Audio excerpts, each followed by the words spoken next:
A feast of cutouts made together. Henri Matisse, 1869 to 1954, and Lydia Nikolaevna Delektorskaya, 1910 to 1998. Henri Matisse was a magician of intense color and is considered, along with Pablo Picasso, one of the greatest painters of the 20th century. Born in Le Château Campressis in Nord-de-Pas-Calais in northern France, he traveled to Paris to study painting at the age of 22. In 1893, he entered the École Nationale Supérieure des Beaux-Arts in Paris, where he studied under Gustave Moreau.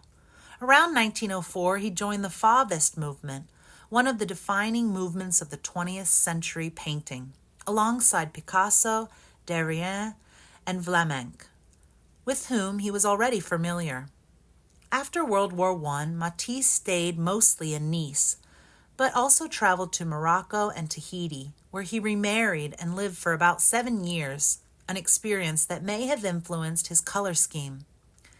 In his later years, his color and forms were simplified, and his flat paintings, brilliantly composed with bright, pure light, clean lines, have been called the miracle of the century. The decoration of the Vanes Chapel, completed in 1951, is considered a new monument in world art. He also pioneered new fields such as design and illustration, including sculpture and engraving. Among his most famous works are Dance and Young Sailor. Pink Nude, 1935, which revolutionized Henri Matisse's painting system, depicts a Russian model named Lydia, who was the last model Matisse worked with. Due to Matisse's artistic achievements in his later years, Lydia became his most sought-after muse. Unlike the Mediterranean models Matisse had previously favored, Lydia was blonde, blue-eyed, fair-skinned, and well-formed, an ice princess, as Matisse put it. Born in 1910 to the family of a doctor in Siberia, she was orphaned on the crucible of the 1917 revolution. She fled to France and entered the Sorbonne medical school with the intention of becoming a doctor, but soon dropped out because she couldn't afford the tuition and had to work as a salesgirl, a model, and whatever else she could find to support herself. Then, in 1932, when she was 22, she got a part-time job in Matisse's studio, painting a mural for the Barnes Foundation. Lydia soon became the Matisse family's housekeeper. It wasn't until 3 years later that she came to the attention of Matisse, who was 65, increasingly ill, and at odds with his models. His exacting demands were well known, and he was unable to work consistently with his favorite models, so it was at Matisse's suggestion that Lydia take a seat in front of his easel. A highly educated and intelligent young woman, she was intrigued by and soon fell in love with Matisse's artistic world while modeling. Matisse realized that his style, which had become increasingly stylized and simplified, was becoming cooler and clearer as he painted Lydia. Lydia was fascinated by the transformation of her likeness under his brush and documented it in photographs and journals. When Matisse saw this, he was furious that she was writing nonsense and demanded that she tear up the journals. But her reverence for his art and her efforts to keep an organized record of his work eventually won out, and he allowed her to add her thoughts to his work. The resulting collaborative record became an invaluable resource for the posthumous research.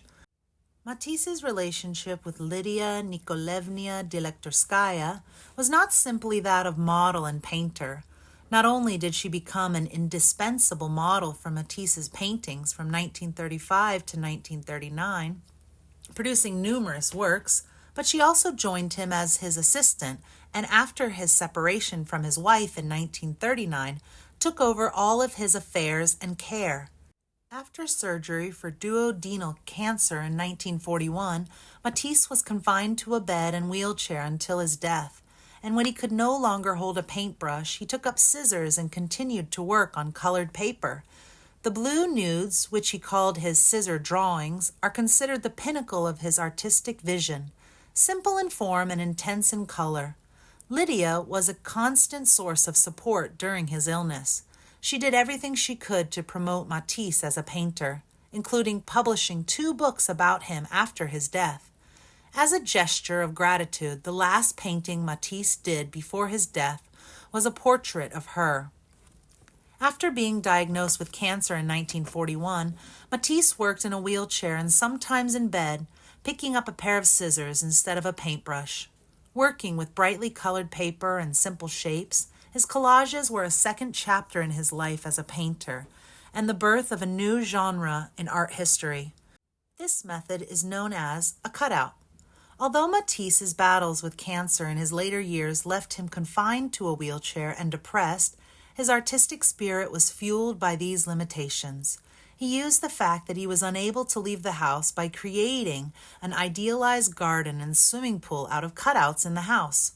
With scissors and colored paper, we wanted to create the world of cutouts that Matisse and Lydia created.